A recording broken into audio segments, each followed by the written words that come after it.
అదే RTV app వార్తల్ని క్షణాల్లో చదివే అవకాశం ఉంటుంది. ఒక న్యూస్ పేపర్, ఒక టెలివిజన్ ఛానల్ మీ చేతుల్లో ఎప్పుడూ ఉంటాయి. ఉమ్మడి కరీంనగర్ జిల్లా వ్యాప్తంగా విచిత్రమైన వాతావరణం మీద నెలకొంది. ఉదయం పూట అయితే కొంత ఎండగా ఉన్నప్పటికీ సైతం మధ్యాహ్నం కావచ్చు, సాయంత్రం అయ్యేసరికి అయితే కొంత వాతావరణం అయితే మారుతుంది. చలిగాలులు కావచ్చు, పిడుగులు, ఉరుములతో పాటు వర్షం సైతం పడుతున్న పరిస్థితి అయితే నెలకొంది. ఈ విచిత్ర వాతావరణాన్ని చూసి అయితే ప్రతి ఒక్కరైతే ఆశ్చర్యపడుతున్న పరిస్థితి అయితే మనం చూడడం జరుగుతుంది. మనతో పాటు కొంతమంది స్థానికులు ఉన్నారు. ఒకసారి వారితో మాట్లాడుతుంది. సార్ చెప్పండి, ఏం చెప్తారు? ఉదయం అయితే డే టైం అయితే పూర్తిగా ఎండలు అయితే అధికంగా ఉంటున్నాయి, కానీ సాయంత్రం కాగానే వర్షాలు పడుతున్నాయి, ఉరుములు మెరుపులు పిడుగులు పడుతున్న పరిస్థితి సైతం ఉంది కదా, ఎలా చెప్తారు, ఏం చెప్తారండి? చాలా విచిత్రమైన వాతావరణం ఉంది. ఉదయం ఎటైనా మనం వెళ్ళి పనులు చేసుకుందామంటే చాలా ఎండ కొడుతుంది. ఉదయం 10 గంటల లోపే పని చేసుకొని ఇంటికి వెళ్ళే పరిస్థితి. సరే సాయంత్రం వర్క్ చేసుకుందామని బయటికి వెళ్తే సాయంత్రం మళ్ళీ వానలు, పిడుగులు. ఎటైనా వెళ్దామన్నా భయంకరమైన వాతావరణము, పిడుగులు పడడం, వాతావరణం ఒకసారి చల్లగా అవడము. అసలు అర్థం కావట్లేదు జనాలకు. మాకు కూడా అసలు ఎప్పుడు పనులు చేసుకోవాలి, ఎటు వెళ్ళాలనే పరిస్థితి నెలకొంది. ఉదయం ఎండలు కొడుతున్నాయి, ఈ సాయంత్రం చూస్తే వానలు కొడుతున్నాయి, పిడుగులు పడుతున్నాయి. ఏదేమైనా చాలా జాగ్రత్తగా ఉండాలని అనిపిస్తుంది. ఇప్పుడున్న పరిస్థితులు అయితే చాలా బాగాలేవు. ఉదయం మనము ఎటు వెళ్ళినా కానీ 9 లోపు పని చేసుకోవడము, మంచి చల్లటి పానీయాలు తీసుకోవడము, మజ్జిగ తీసుకోవడము, నిమ్మరసం తీసుకోవడము, ఏమన్నా జాగ్రత్తలు ఇవి పాటించాలని నేను జనాలను కోరుతున్నాను. ప్రస్తుతం చూసినట్లయితే కొంత వడదెబ్బ కావచ్చు, ఇతరత్ర సైతం కొంత జనాలు అయితే ఇబ్బంది పడుతున్నారు. వృద్ధులు కావచ్చు, చిన్నపిల్లలు సైతం బయటకు వెళ్ళాలంటే జంకుతున్న పరిస్థితి అయితే నెలకొంది కదా, దీనికి సంబంధించి ఏం చెప్తారండి? అవును, ఎందుకంటే చాలా టెంపరేచర్ ఉంది. ఇప్పుడు మేమే పెద్దలం, మేము వెళ్ళాలంటేనే భయపడుతున్నాం. బయటకు వెళ్ళాలంటే అంత టెంపరేచర్ ఉంటుంది. అసలు కూలర్లు అవి వేసుకుంటే అసలు చల్ల గాలే రావట్లేదు. ఎన్ని వాటర్ పెట్టుకున్నా ఏసీ లేని పరిస్థితి నెలకొంది. అంతే ఇంత టెంపరేచర్ ఇది పెరిగిపోవడానికి కారణం గ్లోబలైజేషన్, మనం చేసుకున్న పొరపాట్లు ఇవన్నీ. ఇప్పటికైనా మనము దీన్ని మేల్కొని చెట్లు పెంచడము, పిల్లలతోని బర్త్డే, పుట్టినరోజు అప్పుడు ప్రతి ఒక్క మొక్క నాటడం వాళ్ళను చైతన్యవంతం చేయడం ద్వారా, మొక్కలు పెంచడం ద్వారా మనం దీన్ని తగ్గించుకోవచ్చు. మన భవిష్యత్తు పిల్లలకు మనం అసలు ఏమి ఇస్తున్నాము అనేది ఇంకా తెలుస్తలేదు. స్వచ్ఛమైన గాలి, ఇవి ఎండలన్నీ మన వాళ్ళ భవిష్యత్తు మంచిగా ఉండాలంటే ఖచ్చితంగా మనం ఇప్పటి నుండి గ్లోబలైజేషన్, ఈ వేడిని కాకుండా ఉండడానికి చెట్లు పెంచడము, పిల్లల్లో అవేర్నెస్ సమాజంలో తీసుకురావాలని నేను కోరుతున్నాను. అలాగే జాగ్రత్తలు కూడా పాటించండి. ప్రస్తుతం చూసినట్లయితే నిన్నైతే కొంత భూకంపం సైతం రావడం జరిగింది. ఉమ్మడి కరీంనగర్ జిల్లా వ్యాప్తంగా సైతం కొంత భూకంపం, భూమి కంపించడం వచ్చి కొన్ని రకాల శబ్దాలు సైతం వినబడ్డాయని అయితే కొంతమంది అయితే వెల్లడిస్తున్నారు. ఇంకా ఎలాంటి పరిస్థితులు వస్తాయని మీరు భావిస్తున్నారు? అవును, నిన్న దాదాపు సాయంత్రం 6:30 ప్రాంతంలో భూమి ఒక్కసారి సౌండ్ వచ్చి కంపిస్తుంది. వేములవాడ ప్రాంతం, ఇక్కడ పరిసర ప్రాంతాలు, రాయన, సిరిసిల్ల, కరీంనగర్, జగిత్యాల. అంటే ఇవంతా హెచ్చరిస్తుంది నేచర్, మనకు ప్రకృతి హెచ్చరిస్తుంది. మనం చేసే పొరపాట్లు ఇకనైనా మీరు మేల్కొని మంచి జాగ్రత్తగా ఉండండి, ప్రకృతిని కాపాడండి. ఇవన్నీ మనకు ఒక హెచ్చరికలను భావించవచ్చు.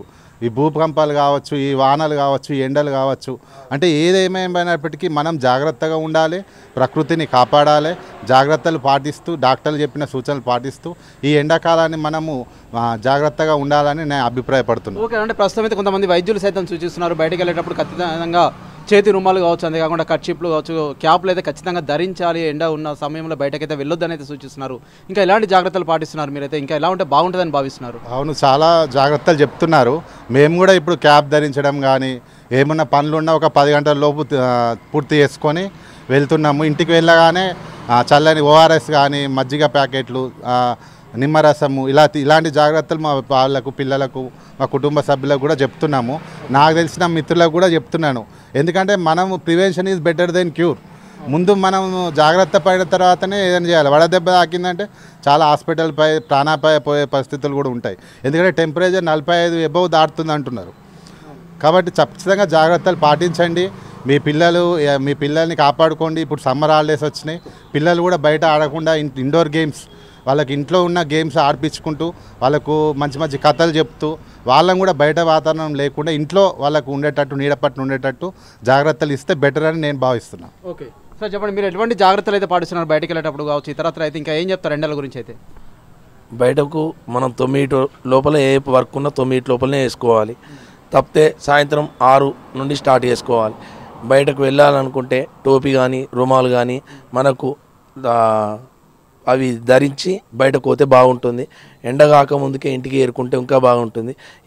మనకు ఏమన్నా అనిపిస్తుంటే వైద్యులను సంప్రదించాలి.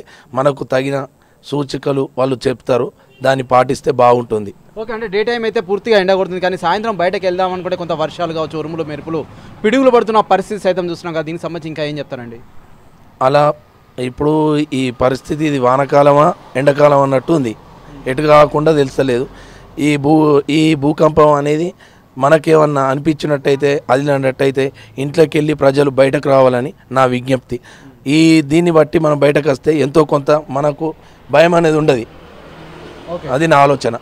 ఓకే, ప్రస్తుతం మనం అయితే చూస్తున్నాం, మనతో పాటు అయితే కొంతమంది స్థానికులు అయితే మాట్లాడడం జరిగింది. ఉమ్మడి కరీంనగర్ జిల్లా వ్యాప్తంగా సైతం డే టైంలో అయితే కొంత వాతావరణం అయితే ఒక్కసారిగా హీట్ ఎక్కుతున్న పరిస్థితి నెలకొంది. సాయంత్రం కాగానే కొంత చల్లగాలులు కావచ్చు, అంతేకాకుండా ఉరుములు మెరుపులు పిడుగులతో సైతం కొంత భయభ్రాంతులకు గురి చేస్తున్న పరిస్థితులు అయితే మనమైతే చూడడం జరుగుతుంది. నిన్నైతే కొంత భూ ప్రకంపనలు సైతం కొంత అలజడిని అయితే సృష్టించడం జరిగింది. దీనివల్ల సైతం కొంత ఇక్కడ ఉన్న స్థానికులు అయితే భయాందోళనకు గురైన పరిస్థితి అయితే మనం చూడడం జరుగుతుంది. కొంతమంది రైతులు సైతం ఇప్పుడైతే మామిడి చేతికి అందొచ్చిన మామిడి కావచ్చు, అంతేకాకుండా వరి ధాన్యానికి సైతం కొంత తడిసిన పరిస్థితి అయితే మనమైతే చూడడం జరుగుతుంది. ఏదైనప్పటికైతే కొంత జాగ్రత్తలు పాటించాలైతే వైద్యులు అయితే సూచిస్తున్నారు. బయటకు వెళ్తే చేతి రుమాలు, క్యాప్ అయితే ధరించాలి. ఇంకా ఇతరత్ర సైతం కొన్ని సలహాలు సూచనలు సైతం వైద్యులు అయితే చెప్తున్న పరిస్థితి ఉంది. వడదెబ్బ నుంచి కొంత ఎవరికి వారు రక్షించుకోవాలని సైతం వైద్యులు అయితే సూచిస్తున్నారు. Over to studio. మరిన్ని వీడియోస్ కోసం ఛానల్ ని సబ్స్క్రైబ్ చేయండి. లేటెస్ట్ అప్డేట్స్ కోసం వాట్సాప్ ఛానల్ ని ఫాలో అవ్వండి. ఆ లింక్ డిస్క్రిప్షన్ లో ఉంది.